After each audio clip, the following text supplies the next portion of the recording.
Hello, future officers. Welcome to D's Coded once again. I hope all of you are doing very well and your studying must be going great.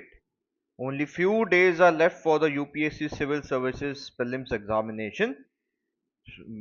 On the basis of that, we have started a test series for the CSAT revision. This is the test number 6. All the topics in this test has been taken keeping in mind that what are the main topics that UPSC asks every time. So we have designed tests in such a way. So now we'll begin solving the question.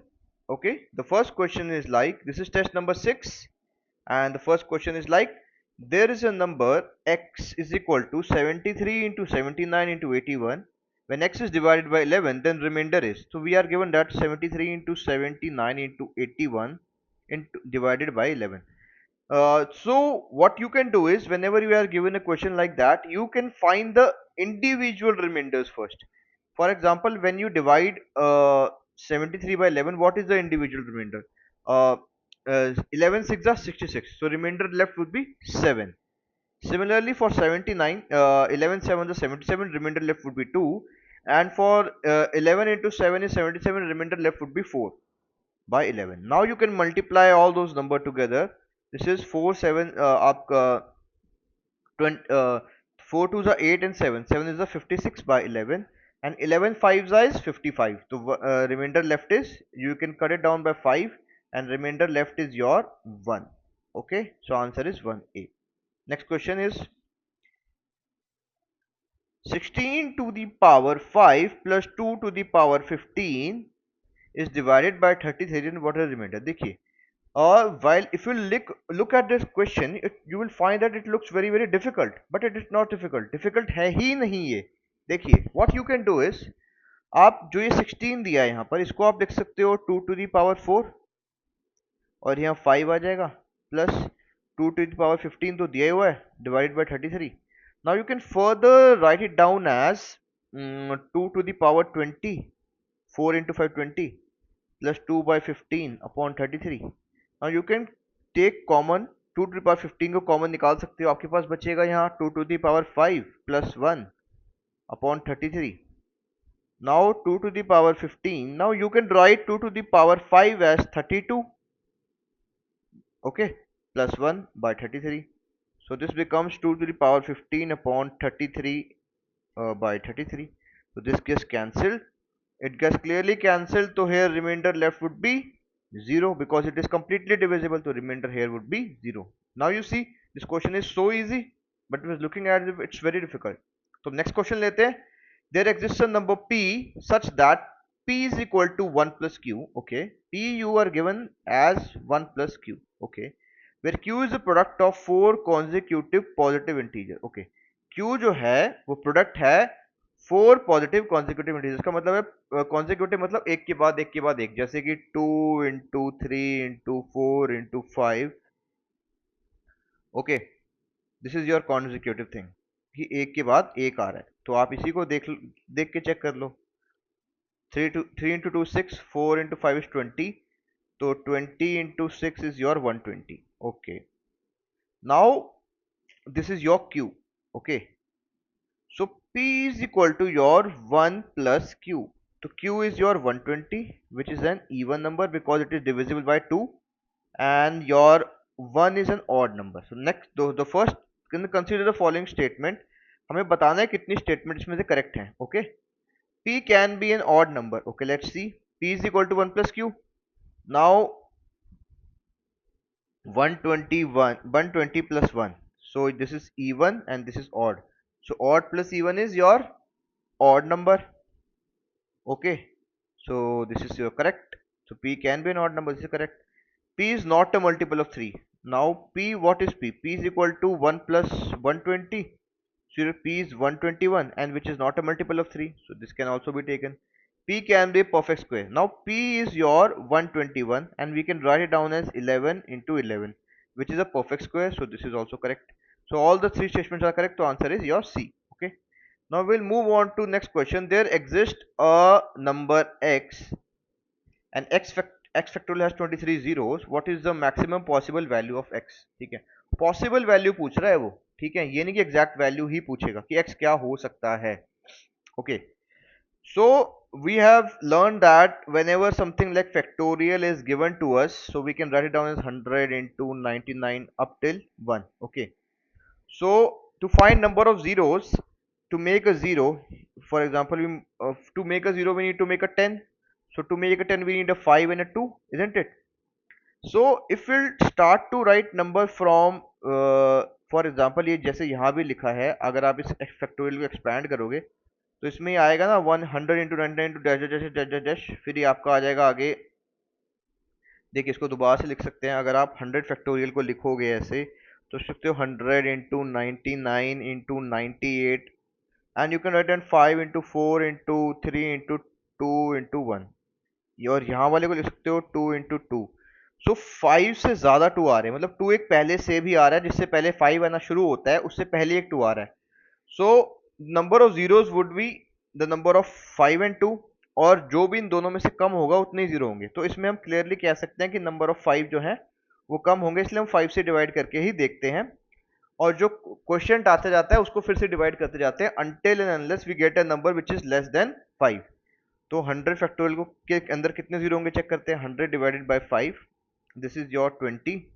Now the question is 20. Again you will divide the question by 5, this is your 4, and then your 4 by 5, ये 5 से छोटा हो गया, उसके बाद नहीं करेंगे. तो जो भी आपके क्वेश्चन आते हैं इनको आप ऐड कर लीजिए, 20 प्लस 4, तो इतने नंबर ऑफ जीरोज होते हैं आपके पास. तो 24 जीरोज आ गए, पर ये 23 की बात कर रहा है, तो हमें 99 के लिए चेक करना पड़ेगा. 99 factorial by 5, 99 by 5, so your 99 by 5 would be your 19. ठीक है, फिर आप 19 को फिर से करोगे 5 से, तो 5 3 15, तो ये आपका 3 5 से छोटा आ गया, तो 19 plus 3 is your 22 zero. So we are getting 20 की 23 जीरो के बारे में बोला है, तो मैक्सिमम पॉसिबल वैल्यू क्या होगी इनमें से, फिर तो 99 ही होगी, क्योंकि 99 के 22 जीरो आ रहे हैं, उसके बाद वाले के तो और कम आएंगे, और उससे ज्यादा वाले के 100 के तो ज्यादा आ रहे हैं 24. तो आपका आंसर हो जाएगा 99. यहाँ पर नेक्स्ट पे चलते हैं अब. Okay, this is your question number 5. There are 4 prime numbers a b c d such that a into b into c है, d नहीं है, C कर लीजिए इसे, is equal to 385 and B into C into D is 1001. So we are given A into B into C is your 385. Then which of the following amongst A, B, C, D smallest? A, B, C, D में से कौन सा सबसे छोटा होगा? So we are given A into B into C is 385 and further we are given A into B into C into D is equal to 1001. So from equation number 1 and equation number 2, you can see B and C is common. So we can divide both these equations. So B and C get cancelled. So we get A by D is equal to your 385 by 1001. ठीक है, तो अब आप इसको जब further simplify करोगे तो आपके पास आ जाएगा 5 और 13. तो ये आपको दिया हुआ है कि A, B और C जो है ना, ये क्या है, प्राइम नंबर्स हैं. A, B, C और D क्या है, प्राइम नंबर्स हैं आपके पास. तो प्राइम नंबर क्या होता है, जिसका वो खुद फैक्टर होता है, जैसे 5 प्राइम नंबर है, वो 5 और 1 उसके फैक्टर है, 13 के 13 और 1 है. तो इसका मतलब आपकी A की वैल्यू 5 हो गई और D की आपकी 13 हो गई. हमें सबसे छोटा फाइंड करना है. अब देखिए आपके पास दिया है A into B into C is equal to 385. A की वैल्यू पता है, तो B इंटू सी आपका हो गया 385 अपॉन योर व्हाट 5. तो ये आपका आ गया 77. 5 7 35, the 5 gets here and 77. तो आपका पास आ जाता है B into C is equal to 77. इसका मतलब 7 इंटू 11. तो B इंटू सी आपका 7 इंटू 11 आ जाता है, जो दोनों में ही प्राइम नंबर है. 7 भी प्राइम है, 11 भी. तो B की वैल्यू या तो 7 है या 11 है, या फिर C की वैल्यू 7 है 11 है. फर्दर देखिए, अब आपके पास ये तो है कि A आपको दिया है 5, D आपको 13 दे दिया. अब B इंटू सी आपको 11 एंड 7 में से कोई एक होगा, तो या तो B 7 होगा या C होगा. पर आप देख सकते हो कि छोटा सबसे 5 ही है, A, उससे छोटा कुछ है ही नहीं इनमें, क्योंकि बाकी वैल्यूज 13 11 और 7 है, तो सबसे छोटा A ही हो गया, तो इसका आंसर C आ जाएगा. अब नेक्स्ट क्वेश्चन पे चलते हैं. ठीक है, consider 2 digit number PQ which on multiplication में another 2 digit number RS yields a 3 digit number ABC. देखिए यूनिट डिजिट वो नंबर सिस्टम में this type of questions are asked कि आपको नंबर पूछा जाएगा डिजिट देकर, ठीक है। तो अब आपको ये दिया है कि आपके पास दो टू डिजिट नंबर है पी क्यू, और आर एस को आपने मल्टीप्लाई करा, तो आपके पास एक थ्री डिजिट नंबर बन गया ए बी सी, ठीक है। फर्दर आपको दिया है c is equal to two q, b is equal to two into p plus q, and a is equal to two p, where p is less than 5, q is less than 5 and b is not equal to 0। Then what is the value of r s? तो हमने R S number find करना है। हमें दिया है P Q into आपका R S is equal to A B C, ठीक है। तो हम एक्सपैंड कर सकते हैं, इसे एक्सपेंशन कर सकते हैं ना। किसी भी थ्री डिजिट नंबर को आप लिख सकते हो 100 इंटू ए प्लस 10 इंटू बी प्लस सी। ये सारे के सारे जो एक्सपेंशन वाले आते हैं वो सारे इसी टाइप के होते हैं। या तो आपको एबीसी फाइंड करना होगा, या आरएस फाइंड करना होगा, या पॉसिबल वैल्यूज कितनी है उसकी वो फाइंड करना होगा। अब इसमें वैल्यू पुट कर दो। ए की वैल्यू है आपकी क्या, 2p, तो ये आपका हो जाएगा 2p इंटू आपका 100 प्लस 10। बी की वैल्यू आपकी 2 times p plus 2 times q, plus c की वैल्यू है आपकी क्या, 2q। तो आप इसको लिख लो, 200p plus 20p plus 20q plus 2q। आपके पास आ जाएगा 220p प्लस 22q। तो आप इसमें से कॉमन ले लो फिर 22, 22 10 इंटू पी प्लस क्यू। तो 22, अब 10 इंटू पी प्लस क्यू, अगर आपके पास ये दिया था एक two digit number P Q, तो आप इसको लिख सकते हो ना 10 इंटू पी प्लस क्यू, लिख सकते हो ना। तो ये आपका क्या बन गया, पी क्यू। और यहाँ पे आपके पास दिया हुआ है कि P into Q, P Q और आर एस, ठीक है। तो आप पी क्यू से पी क्यू कैंसिल हो जाएगा क्योंकि ये सेम है, तो आपका आर एस की वैल्यू आ गई 22। यहाँ पर लिख लग रहा था बहुत कॉम्प्लिकेटेड है, बस कितना आसान था अगर आपको कंसेप्ट पता है तो। अब नेक्स्ट क्वेश्चन में चलते हैं यूनिट डिजिट के। कंसिडर द फॉलोइंग एक्सप्रेशन, ठीक है। 1 into 1 factorial by 1 factorial, 2 into 2 factorial by two the power 2 factorial, 3 into 3 factorial, आगे तक चलता जा रहा है। अब आप एक चीज देखिए कि जो 5 फैक्टोरियल है ना, उसको आप लिख सकते हो 5 इंटू 4 इंटू 3 इंटू 2 इंटू 1। ये जो 5 और 2 है इसको आप मल्टीप्लाई करोगे 10 बनेगा। तो 5 फैक्टोरियल से लेके आगे तक जितने भी होंगे उसमें हमेशा यूनिट डिजिट जो है आपका वो 0 आता जाएगा। तो इस 4 फैक्टोरियल के बाद यूनिट डिजिट फाइंड करने की जरूरत ही नहीं है। तो हम सिर्फ यहाँ पर इससे बात करेंगे 1 factorial two the power 1 factorial plus 2 times 2 factorial two the power 2 factorial plus 3 times 3 into 3 factorial power 3 factorial plus 4 into 4 factorial two the power 4 factorial, ठीक है। बस हमें यही, क्योंकि इसके बाद वाले की यूनिट डिजिट हमेशा 0 आएगी, उसको कंसिडर करने की जरूरत ही नहीं है।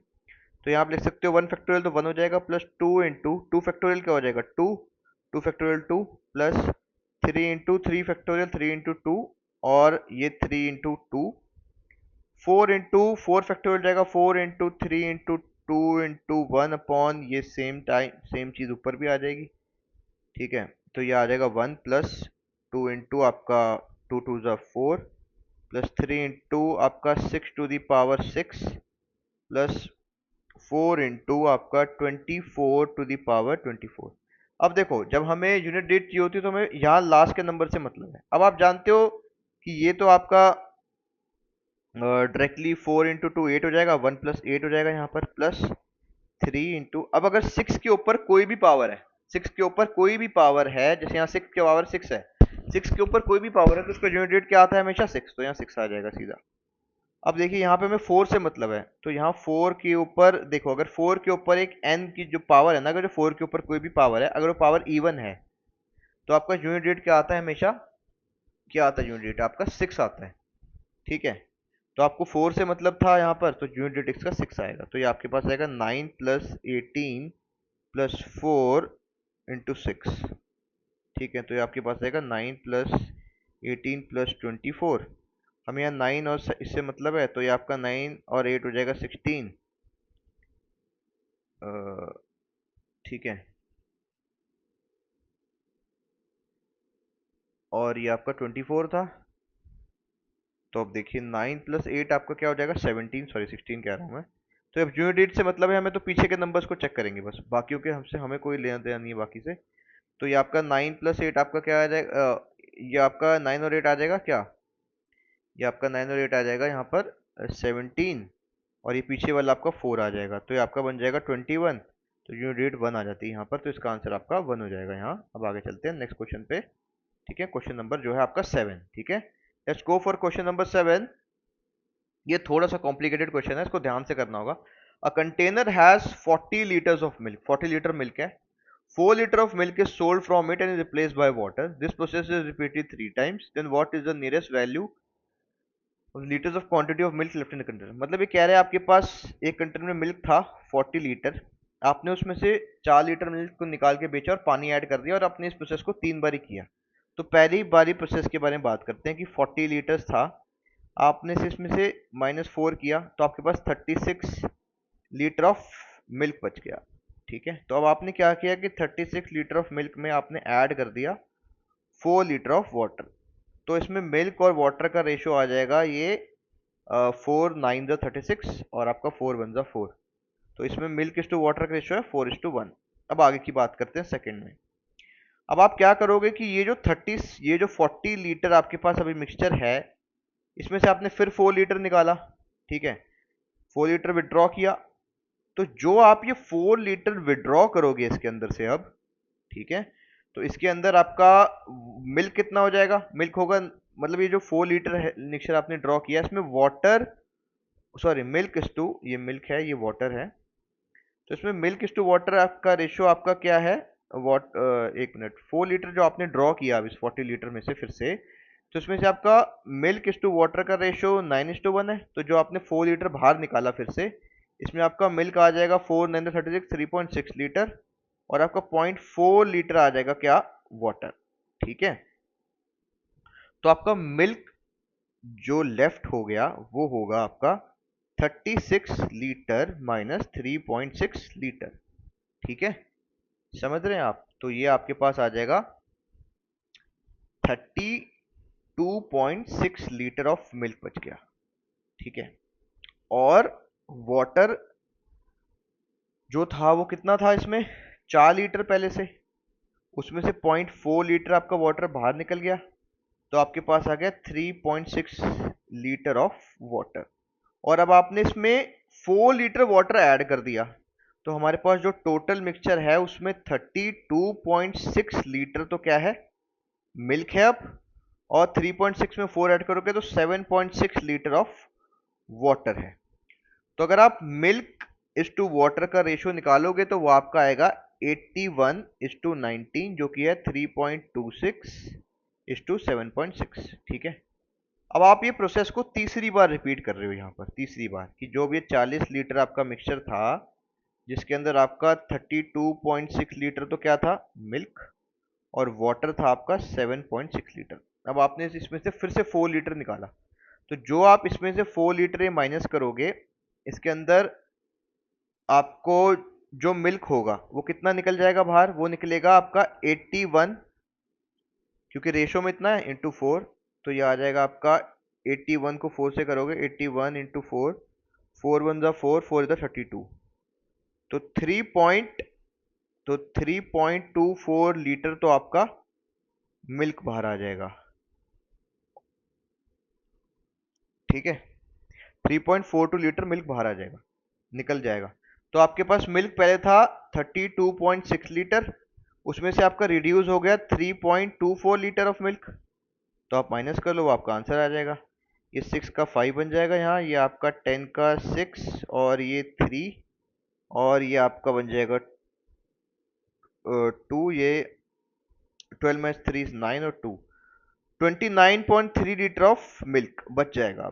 तीसरी प्रोसेस रिपीट करने के बाद 29, तो अप्रोक्सीमेटली आपका 29 लीटर ऑफ मिल्क इसमें बच जाएगा। अब नेक्स्ट क्वेश्चन में चलते हैं, जो है क्वेश्चन नंबर आपका 8।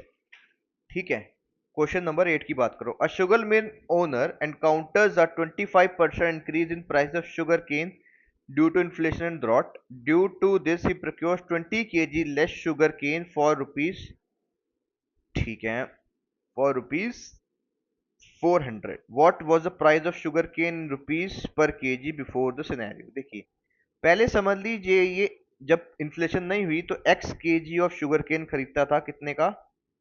आपका 400 रुपए का। तो पहले प्राइस था, पहले प्राइस हो जाएगा rupees 400 by x, rupees per kg हो जाता, मतलब price 400 rupees by x per kg हो जाता, ठीक है, 400 एक्स रुपीज पर केजी हो जाता। अब इन्फ्लेशन की वजह से प्राइस बढ़ गया, ठीक है, तो इसका मतलब अब ये ₹400 का आपका जो खरीद पाएगा वो है x माइनस 20 kg, ठीक है। तो न्यू प्राइस क्या है आपका? न्यू प्राइस आपका है, देखो, किस इंक्रीज हुआ ना प्राइस 25%, तो इसका इंक्रीज होगा कि 40 by x rupees per kg का इंक्रीज होगा ना, इंटू 25/100। तो ये आपका कटेगा 4 से, 4 इसको 100 बाय एक्स, तो 100 बाय एक्स पर केजी से प्राइस बढ़ गया है, तो आपका न्यू प्राइस ओवरऑल होगा, ओवरऑल न्यू प्राइस होगा आपका ये 100 by x plus 400 by x, तो ये आपका हो जाएगा 500 बाय एक्स, ठीक है। अब देखिए, अब 400 रुपये जो थे उसमें आपका प्राइस पर केजी कितना है, 500 बाय एक्स, और आपको सामान कितना मिल रहा है उसमें, एक्स माइनस 20। तो ये जो ये क्वांटिटी हो गई और ये प्राइस पर केजी हो गया, रुपीज पर केजी, ठीक है। तो वो आपको 400 देगा यहाँ पर, है ना, क्योंकि ये क्वांटिटी है केजी में और ये रुपीज पर केजी है, तो इनको आपस में मल्टीप्लाई कर दोगे, आपके पास ₹400 आ जाएंगे। तो बस अब सॉल्व कर लो इसी को, तो आपका ये 0 0 कैंसिल, तो ये x यहाँ चले जाएगा इधर, तो आपके पास आ जाएगा 4x is equal to 5x minus 100, तो आपका x यहाँ से आ जाएगा 100। तो 100 kg मतलब उसने 400 रुपये में पहले खरीदा था। तो आपसे ये पूछ रहा है रुपीज, मतलब रुपीज पर केजी में पूछ रहा है, तो 100 kg उसने खरीदा था कितने का, 400 का, तो रुपीज पर केजी आ जाएगा 400/100, तो 0 0 कैंसिल, तो ये आ जाएगा आपके पास ₹4 पर केजी, ठीक है। I hope this is clear to you, answer is A over here. तो now will solve next question, that is your question number 9। Arun's salary is 20% lesser than Bhanu's salary, which is 15% lower than Chirag's salary. By how much percentage is Arun's salary less than Chirag's salary? ऐसे type के question percentage में आते हैं UPSC में, इनको ध्यान से कीजिएगा आप, ठीक है। तो आपके पास समझ लीजिए जो आपको नहीं पता है और जिसके कंपैरिजन में सारी बात हो रही है उसको 100% मान लो। समझ लीजिए चिराग की सैलरी कितनी थी आपकी, 100 रुपये थी। अब भानु की उससे 15% कम है, तो 100 इंटू आपका 15/100, तो भानु में तो 100 माइनस 15 कर दोगे तो ये भानु की आ जाएगी आपके पास, ठीक है, भानु की आ जाएगी, भानु की आ जाएगी आपके पास ₹85। अब आगे चलते हैं। Arun salary 20% lesser than Bhanu. अब भानु की जो सैलरी है वो 85 है, इसकी भी 20% कम कर दो, 80 इंटू 25/100, तो 1/5, तो ये आपके पास आ जाएगा यहाँ 17। तो अरुण की आ जाएगी आपके पास सैलरी 85 माइनस जो 20% माइनस हुई भानु की सैलरी में से, -17 इज इक्वल टू योर 68। अब वो पूछ रहा है by how much percentage is Arun salary less than Chirag. अब किससे कंपैरिजन में, चिराग, तो चिराग की आ जाएगी 100, भानु की 68, और कंपैरिजन किससे करा, चिराग से, वो नीचे आता है, परसेंटेज में पूछ रहा है, इंटू 100 करोगे, ये माइनस हो गया, जो आपके पास आता है 32, तो 32%, तो इसका आंसर ए आ गया आपके पास, ठीक है। अब नेक्स्ट पे आ जाओ। A fruit vendor by selling mangoes recovers the cost price of 20 mangoes, ठीक है, what is the profit made by him in percentage, ठीक है।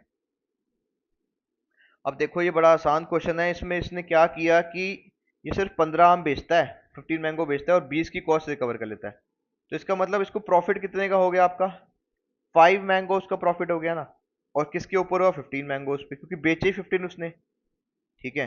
तो 5/15 इंटू 100, तो ये आपका आ जाएगा 33.33%, ये आपका आंसर ए आ गया। अब नेक्स्ट पे चलते हैं, ठीक है। ये क्वेश्चन थोड़ा देखिएगा, हल्का सा कॉम्प्लिकेटेड हो जाता है, टाइम एंड वर्क का क्वेश्चन, पर आसान है। Arun can do a piece of work in 10 days, मतलब अरुण एक पीस ऑफ वर्क 10 डेज में करता है, तो अरुण एक यूनिट ऑफ वर्क करता है 10 डेज में, तो एक दिन में करेगा, 1 डे में करेगा 1/10 यूनिट। जो बी है आपके पास विनोद, वो करता है एक यूनिट ऑफ वर्क 12 डेज में, तो 1 डे में कितना करेगा, 1/12 यूनिट्स।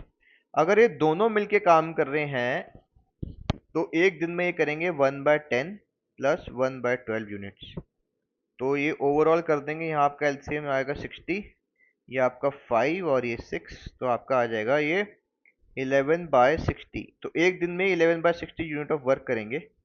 ठीक है, तो एक यूनिट वर्क ये कर देंगे, इसका मतलब आपके 60/11 डेज के अंदर। ठीक है, यहां तक आ गया। अब देखिए आगे कहते हैं, what is the time taken to complete the work when both were working together. अच्छा, दोनों साथ काम कर रहे थे। Due to illness Vinod left the work 2 days before the actual work was completed. अच्छा, मतलब काम होने से 2 दिन पहले ही विनोद छोड़कर भाग गया। तो अब हमें टोटल ओवरऑल डेज निकालने हैं, जितने डेज में काम हुआ होगा। तो निकल जाएगा। देखिए अब आपके पास है कि अरुण जो है ना, वो एक दिन में 1/10 यूनिट कर रहा है। अब 2 दिन, जो जिस 2 दिन के लिए विनोद चले गया, 2 दिन पहले ही विनोद चले गया ना, तो वो 2 दिन का काम किसको करना पड़ेगा? अरुण का। तो 2 days, अगर 1 day में अरुण 1/10 यूनिट कर रहे, 2 days में कितना करेगा? 2 into 1/10, तो आपका करेगा ये 1/5 यूनिट। अब इन 2 days के अंदर अरुण ने करा आपका 1/5 unit of work, isn't it? तो वर्क लेफ्ट कितना हो गया? उससे पहले जो काम हुआ होगा वो वर्क लेफ्ट हो गया होगा, जो पहले का था 1 - 1/5 यूनिट। तो ये 4/5 यूनिट है ऑफ वर्क है, जो 2 दिन पहले हुआ होगा। ठीक है, जब दोनों साथ में काम करते हैं। अब जब वो दोनों साथ में काम करते हैं तो 1 यूनिट ऑफ वर्क वो कर देते हैं 60/11 डेज में। ठीक है, तो 4/5 यूनिट कितने में करेंगे? 60/11 into 4/5, isn't it? Are you getting my point? तो ये आपके पास आ जाएगा 5, ये 12, तो ये आपके पास आ जाएगा 4 2 8 4, 48/11, जो आपके पास करोगे तो आपके पास आ जाएगा ये 4.36 डेज में। तो अब हो क्या रहा है कि जब दोनों साथ में काम कर रहे थे वरुण विनोद के जाने से पहले, तो वो काम हो गया 4.36 डेज में, और बाकी 2 डेज काम किया किसने? अरुण ने। तो टोटल जो डेज लगे वो लगे आपके 4.36 + 2 = 6.36 डेज। तो ये आपका आंसर आ गया इसका, जो है ए। ठीक है, अब चलते हैं नेक्स्ट पे। एक ये है ब्लड रिलेशन का क्वेश्चन, हर साल एक क्वेश्चन आता ही है या 2 भी आ जाते हैं। इफ नीना सेज कि आना's father Rick is the only son of my father in law. ठीक है, only son of my father in law Mick. अब देखो एक आदमी मिक है, ठीक है, इसका एक सन है, वो कौन है? आपका रिक। और ये रिक जो है वो फादर किसका है? आपके पास दिया है आना का, ANNA। अब देखिए, और जो ये मिक था, ये जो नीना कह रही है, इसका क्या है? ये नीना, नीना का क्या है? ये फादर इन लॉ है ये। ठीक है, अब ये आगे बोलता है, then how is Bridget who is sister of Anna. ये देखो, ब्रिजेट है जो आना की सिस्टर है। किसकी है? आना की। How is related to Mick. अब देखिए, जो मिक था वो रिक का फादर है, और रिक फादर है आना का, और आना की सिस्टर है ब्रिजेट। तो मतलब ये रिक, जो ये ब्रिजेट है, ये भी रिक की क्या हो गई? सॉरी, डॉटर हो गई ना। ठीक है, डॉटर नहीं हो गई इसकी, तो ये मिक की क्या हो गई? Granddaughter. ठीक है, so then how is Bridget who is sister of Anna related to Mick? So none of these आएगा, क्योंकि वो तो उसकी क्या है? ग्रैंड डॉटर है। Getting my point? तो आगे चलते हैं, क्वेश्चन, नेक्स्ट क्वेश्चन देखते हैं। Consider following statement and conclusion. ये सिलॉक का क्वेश्चन है। इसमें स्टेटमेंट्स को यूज करके आपको क्या करना पड़ता है कि आप सॉल्व करेंगे। ठीक है, अब हम इसको यहां देखते हैं। इधर देखिए, जब भी ऐसे देता है ऑल स्टेयर्स आर वाइट, मतलब ऑल स्टेयर्स आर वाइट का मतलब कि जो वाइट है उसके अंदर सारी स्टेयर्स हैं, है ना? ऑल, सारी की सारी स्टेयर वाइट है, तो इसका मतलब वाइट के अंदर लाई करेंगी ना वो सारी। तो ये आप इसको सर्कल बना लो, एक जो वाइट का सर्कल है, इसके अंदर सारी स्टेयर्स लाई कर रही हैं। ठीक है, स्टेयर का स्टेयर और वाइट का डब्ल्यू मान लो, वाइट लिख लो। चलो अब आगे देखते हैं। No white is accelerator. अब यहाँ पे कुछ एक्सीलेटर नाम की एक चीज है, इसमें रियल वर्ल्ड से कभी भी इंस्पायर नहीं होना, ये जो स्टेटमेंट कह रही है उसी को सही मानना है। तो एक्सीलरेटर और वाइट का कोई रिलेशन नहीं है, तो मतलब स्टेयर भी जो है एक्सीलरेटर रिलेटेड नहीं होगी, क्योंकि स्टेयर वाइट के अंदर है। सम एक्सीलरेटर आर ब्राउन, तो कुछ एक्सीलरेटर ब्राउन है, तो यहाँ पे ब्राउन आ गया आपका।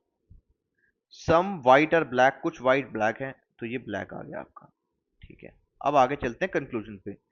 नो स्टेयर्स आर एक्सीलरेटर, बिल्कुल, क्योंकि सारी की सारी स्टेयर वाइट के अंदर लाई कर रहे हैं और कोई भी वाइट एक्सीलरेटर है ही नहीं, क्योंकि वाइट एक्सीलरेटर में कोई नहीं, तो ये कंक्लूजन वन आपकी करेक्ट है। Some browns are not accelerator. Some brown are not accelerator. We cannot say that. We do not have any clear thing for that. Some accelerators are brown, but some accelerators are not brown. We cannot say that clearly. तो ये आपका cut जाएगा. Some stairs are black. Some stairs are black. May or may not be. We do not know exactly. Some browns are accelerator. Some browns accelerator, बिल्कुल ये वाले जो some brown और accelerator ये वाले हैं, तो ये दोनों सही होंगे. Which of the following conclusion logically follows the above statement disregarding the commonly known fact? Only one and 4 follows, ठीक है, या आपका है इधर 2 और 4 follows या none। तो आपके क्या क्या सही है, आपके 1 भी सही है और 4 follows है, तो 1 और 4 आपके आंसर इसमें आ जाएंगे। अब आगे चलते हैं।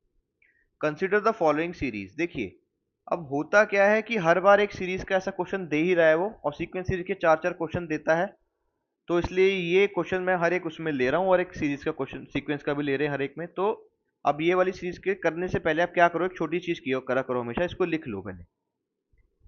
सी a b slash a double c dash b b a slash c a b b a slash c. अब इसमें कुछ ऐसा फाइंड करने की कोशिश करो जो बार बार आ रहा है। देखो ए सी सी आ रहा है, ए सी सी आ रहा है, और एक ऐसा कुछ ए बी बी भी आ रहा है। तो हम भर के अभी हम फिल करके देखते हैं, क्या पता हमारा सही हो या नहीं हो। तो हमें लग रहा है ये ऐसे लग रहा है कि ए c c a b B ऐसा कुछ है, तो यहाँ पे ए बी है तो यहाँ बी बी आना चाहिए, ए बी बी ए सी सी। अब यहाँ पे ए के बाद बी लगाते हैं, ए बी बी, तो यहाँ पे अब ए सी सी हो गया, यहाँ 2 बार बी है तो यहाँ ए आना चाहिए इसका मतलब। ठीक है, तो अभी हमारा ऐसे कुछ बन रहा है, a b b a c c a b b a c c a b b a c c a b b a c c. तो ये हमारा बन गया pattern, a b b a c c a b b a c सी।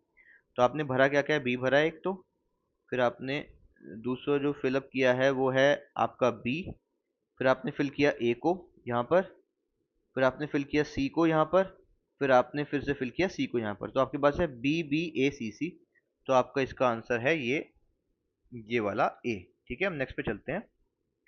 अब ये भी एक series का क्वेश्चन है, ठीक है, सीक्वेंस और सीरीज दोनों हैं इसमें, और आपका डिकोडिंग भी हो रहा है एक तरीके से। तो आपको दिया है n d, consider following series which of the following should come in place of question mark so the above series is completed. Question mark की जगह क्या आएगा ये बताना है। N d, s y, x t, c o और h जे। ठीक है, ये सीरीज को आपको डिकोड भी करना है और सीक्वेंस भी देखनी है। तो देखो एन के बाद अगर आप 5 काउंट करते हो +5, तो n o p q r s, s आ जाता है। तो क्या आप एस के बाद भी 5 काउंट करने पे एक्स आ रहा है, चेक करते हैं। तो सीरीज मैच हो जाएगी। फिर एस के बाद काउंट करो, एस टी यू वी डब्ल्यू एक्स आ रहा है, एक्स के बाद काउंट कर लो 5, अगर सी आ जाता है तो फिर ये मतलब पूरी की पूरी ही सेटिस्फाई हो जाएगी। यहाँ पे क्वेश्चन मार्क क्या आएगा वो हमें फिल करना है। तो सी के बाद D E F G H, बिल्कुल सही, ये भी +5 पे जा रहा है। तो एच के बाद +5 काउंट कर लो, एच आई जे के एल एम, तो यहाँ पर आपका एम आएगा। मतलब अब एम वाला ऑप्शन देखो, सारे एम के ऑप्शन है, तो इससे तो कोई फायदा हुआ नहीं, तो हमें पीछे का चेक करना पड़ेगा, ये डी वाला। अब अगर हम डी में -5 कर रहे हैं एक बारी, तो क्या वाई आ रहा है, चेक करते हैं। डी के बाद हाँ -5 पे वाई आ रहा है। अब और वाई से -5 कर रहे हो, टी आ रहा है बिल्कुल, और टी से -5 कर रहे हो, ओ आ रहा है बिल्कुल, ओ से -5 कर रहे हो तो जे आ रहा है। तो जे से -5 करोगे तो पीछे जाओगे, आई एच जी, ठीक है, एफ ई, ई पे -5 करने पे ई आ रहा है जे के बाद, तो यहाँ पे ई आ जाएगा इसका मतलब। तो इसका आंसर है एम ई। ठीक है, तो एम ई ए मान लो। तो ये हमारे क्वेश्चन हो गए हैं। अब हम कॉम्प्रिहेंशन अगर पढ़ेंगे तो उसमें काफी टाइम वेस्ट होता है, तो मैं आपको कॉम्प्रिहेंशन के सीधे सीधे आंसर्स आपको मैं बता देता हूँ। तो पहला कॉम्प्रिहेंशन है, उसका क्वेश्चन नंबर है 16, उसका आंसर आपके पास है सी। ठीक है। फिर आपका 17 है अगला क्वेश्चन, पैसेज नंबर 2 का, उसका आंसर आपके पास है सी फिर से। फिर आपके अंदर 17 के बाद 18 जो है पैसेज नंबर 2 का क्वेश्चन, क्वेश्चन नंबर 18, उसका भी आंसर आपके पास सी है। फिर आपके पैसेज नंबर 3 है, ठीक है, जिसका क्वेश्चन नंबर है 19, उसका आंसर आपके पास डी है। क्वेश्चन नंबर 19 जो था उसका आंसर डी है। फिर पैसेज नंबर 4 है आपके पास, जिसका क्वेश्चन नंबर 20 है, उसका आंसर आपके पास है सी। So with this we are done with the solution to test number 6. Okay, I hope this is clear to you. So keep revising. अगर आप ये सारे टेस्ट, हम आपको 10 टेस्ट कराएंगे, अगर आप ये सारे टेस्ट भी कर जाओगे और PYQ देख जाओगे, आपका 100% CSAT क्लियर हो जाएगा, ये गारंटी है। With this we would like to end this video. Thank you so much. Keep